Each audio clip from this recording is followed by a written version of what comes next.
Clash Mini Beta is finally here. It is released in Finland right now, and we're releasing in these countries very, very soon. So if you don't live in one of those countries, you can make a Canadian Apple ID or whatever to download the game. But when you download the game, you get hit with an interesting decision. Right away, it's telling you to pick a hero, the Archer Queen, the Barbarian King, or the Shield Maiden. It's a big decision. So today I'm going to show you guys gameplay of all of the 5 heroes in the game, showing you them from level 1 to level 10 so you guys can get an understanding of which ones you want to unlock first and upgrade first to destroy all the noobs in Clash Mini. But if you have no idea what Clash Mini is, basically you build your deck, you have one hero. Then you fill the rest of your deck with minis that all do a bunch of different things. When you're in a game, you have Elixir and you're placing your minis on the board. And if you get a duplicate mini, it actually upgrades your current mini on the board and it gives it better abilities and better stats. Then it's a best of 3 fight to the death versus your opponent to see who can win. Now for heroes, they go from level 1 all the way to level 10. Then every time you upgrade them, their HP goes up, their damage goes up, their abilities even go up, and they even get new abilities at level 5 and level 10. So it is imperative you upgrade which ones are the best. So let's get into the first one. Side note, we will be making a video like this for the mini soon. First up, we have the Archer Queen. At level 1, she is the lowest HP of the bunch with 6 HP, but she does have the longest range to keep her distance. And at level 1, her super increases her attack speed by a lot, and her attack actually hits 3 separate enemies. And this can come in super clutch when your opponent has a ton of minis on the board. When you get the Archer Queen to level 5, she only increases by 1 HP during that time to 7. But she gets a cool second ability called Inspire. And this kicks in as soon as she charges up her super, and it's like purple aura comes shooting out of her. And any nearby ally is going to get a speed increase, attack speed, movement speed for a short amount of time. And this comes in super clutch, just like, so you have slow units like the P.E.K.K.A, the Mini P.E.K.K.A, and you want to get them to where they need to go faster. This helps a lot. And once you get her all the way to level 10, she only gains 1 more HP. Great. But her last ability she gains is Queen's Rage. You're going to be dealing +1 damage for every shot for a short amount of time, obviously, but this is super strong. And just like when your enemy has a ton of those minis on the board, again, like she's just very good at clearing those and dealing a ton of damage. I will say these abilities do seem quite strong. However, out of all of the heroes, I actually think Archer Queen is one of the weakest. Yes, she has that long range. It can be tough to deal with, but Clash Mini has so many minis that can deal with the Archer Queen. I'd honestly recommend not picking her first if I were you. On to the Barbarian King. At level 1, he's going to be having double the Archer Queen's HP at 12, and his super ability is a damage buff for all nearby enemies for a short amount of time. And once you get him to level 5, he's going to be at 16 HP. He's going to be a thick boy. The second ability he unlocks is his super, grants that damage buff to all allies, not just nearby allies. Not the greatest second ability, but not the worst. And at level 10, he's going to get all the way up to 23 HP. And the third ability he unlocks is Stamina. Basically, his super duration damage buff is doubled. So all of your allied minis and himself are going to be having that damage buff for double the time. So the Barbarian King, you're going to want to pair him with maybe someone that can heal him to keep him alive to get to his damage buff. And then also you're going to want to pair him with some longer range snipers in the back, like maybe like the Wizard, the Magic Archer, and other units that can take full advantage of that damage buff while being safe from afar. Also, another scary one is the Mini P.E.K.K.A when the damage buff is there.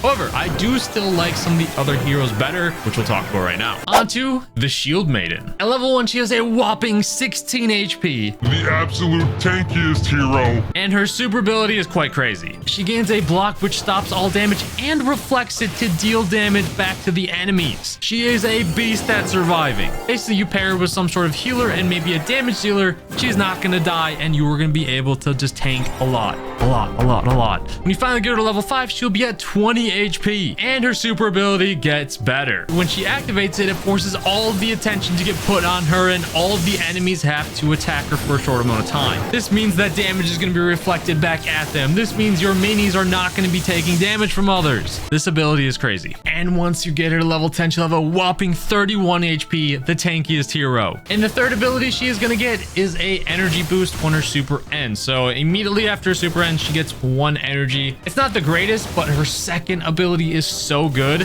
and this will get you there faster. Honestly, right when you start the game, I'd recommend picking the Shield Maiden over the Archer Queen or the Barbarian because of how strong she can be. And if you pair her with healers and other damage dealers, the enemy is going to have such a tough time. The downside to her is she doesn't deal a whole lot of damage, so you have to be purposeful and mindful of picking minis that deal some damage, like the P.E.K.K.A, Mini P.E.K.K.A. Even the magic archer can do a ton of damage and basically replace the archer queen. The shield maiden is just the ultimate distractor, and she's for sure one of the best heroes. Now let's talk about the monk. One of my favorite heroes, and at level 1 his HP is 12. Just like the Barbarian King, thick boy. And his first ability is Peacemaker. This is like the ultimate super punch that where his next attack is going to deal plus 8 damage. This basically kills a lot of minis. He's the aggressor that you're seeking. The monk is crazy. When you get into level 5, he's going to have 14 HP. So he maybe didn't get thicker, but he gets quicker with the speed and quickness for his second ability, which gives him a clash ability. This means right at the start of the game, his speed is going to be increased for the entire match. This means the dude's going to be flying around, palming people in the face, punch them in the face with that added plus 8 damage. Once you get into level 10, his HP will be 21. And his third ability is basically his Peacemaker. His super gets stronger. He gets plus 7 damage, so it's going to be dealing 15 damage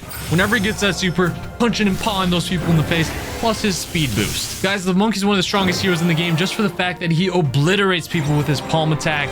At max level, it's dealing 15 damage, which takes care of so many minis. Pair him with healers, pair him with a stun like the Mega Knight, pair him with the Ice Wizard or something to slow down the enemy mini so he can just stack up and get his super and just palm people in the face. The monk is crazy. He's one of the best heroes. You want to get him, you want to unlock him. He's so fun to use. And lastly here, we have Countess. Level 1, she is 8 HP, and she has a very unique super ability. When she gets it, she automatically goes behind the furthest enemy that she can find, and she deals damage and heals herself. This can come in handy when you're facing a lot of back row annoying minis. At level 5, she'll only have gone up to 9 HP, but she does gain a second ability, Fear, for when she supers onto that furthest enemy, she's going to prevent any of those nearby enemies from healing for a short duration of time. This is extremely helpful if you're facing units like the Healing Ranger. At level 10, she jumps all the way to 13 HP, and her third ability is kind of crazy where she's going to be dealing plus 2 damage whenever she is attacking an enemy from behind. This doesn't always mean like she has to super behind them to attack them. Basically, if she gets behind an enemy somehow and they're not facing her, she's going to be dealing that plus 2 damage, which helps out a lot because a lot of times like a magic archer will be already locked on, a wizard will be already locked on to someone, and you're going to get behind them and take them out very, very fast. So overall, the Countess can be quite crazy, jumping from one side to the other. She's really good at taking care of those back row units that are just dealing a ton of damage and are super annoying, and she gets some nice heal for the sustain whenever she does jump around. The issue with her though, she's kind of high risk, high reward because you always can't control where you want her to be, because without fail she'll go to the furthest hero away even if it's on the other side of the map. Again, if she can get played around, say if you want to protect your back row, put like a mini P.E.K.K.A there and trap them back there, or just put another high DPS unit to tank. But with the Countess being able to heal, that is really, really, really helpful. However, I don't think she's the absolute best hero. I think she's, due to the high risk, high reward scenario with her, I think she's right in the middle of the pack. So this is my warning, preemptive hero ranking. However, I'll put the Shield Maiden at number 1, then I'll put the Monk,